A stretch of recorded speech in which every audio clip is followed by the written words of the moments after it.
আসসালামু আলাইকুম।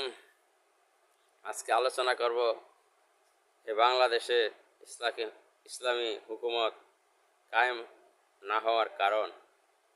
বাংলাদেশে 3,50,000 মসজিদ, যেখানে 7 লক্ষ ইমাম মুয়াজ্জিন, 65,000 আলিয়া কওমি মাদ্রাসা আছে, 40 থেকে 45 লক্ষ ছাত্র, দেশ জুড়ে আছে 14 থেকে 15 লক্ষ আলেম, আছে প্রায় 5,000-এরও বেশি পীর মাশায়েখ।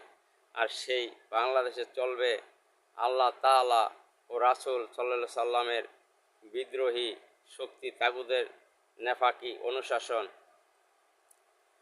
প্রায় 90 ভাগ মুসলমানের দেশ বাংলাদেশ। ভৌগোলিকভাবেও যে রাষ্ট্রটি মুসলমানদের, সেই বাংলাদেশে ইসলামী শাসনের পরিবর্তে অনইসলামিক কুফরি শাসন মুসলমানরা মেনে নেবে না, নিতে পারে না।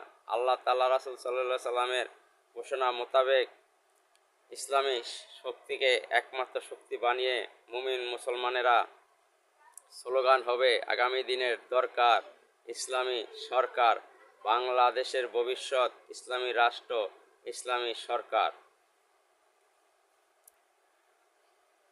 এজন্য আমাদেরকে আগামী নির্বাচনে ইসলামের পক্ষে সকল ইসলামিক দল একত্র হয়ে ইসলামের পক্ষে বাক্স দিবে।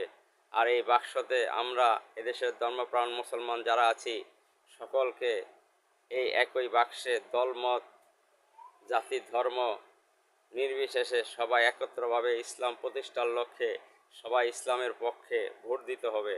এজন্য আমাদেরকে এখনই সকলকে দাওয়াত দিতে হবে এবং আমাদের পাড়া মহল্লা, আত্মীয় স্বজন, বন্ধু বান্ধব সকলকে আমাদেরকে জাগ্রত করে তুলতে হবে এবং দেশের মানুষকে সচেতন করতে হবে যাতে তারা আর ভুল না করে। স্বাধীনতার 53-54 বছর অতিক্রান্ত হয়ে গেলেও এদেশের মানুষের ভাগ্যের পরিবর্তন ঘটেনি, ঘটেছে কিছু নেতার পরিবর্তন। নেতার পরিবর্তন দিয়ে দেশের শান্তি কামনা করা যায় না, নীতির পরিবর্তন দিয়ে দেশের শান্তি কামনা করা আসা যায়।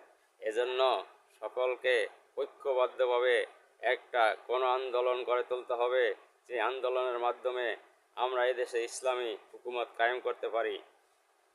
ইসলাম এই হুকুমত কায়েম হলে মানুষ তার ন্যায় বিচার, ইনসাফ ভিত্তিক রাষ্ট্র পরিচালিত হবে।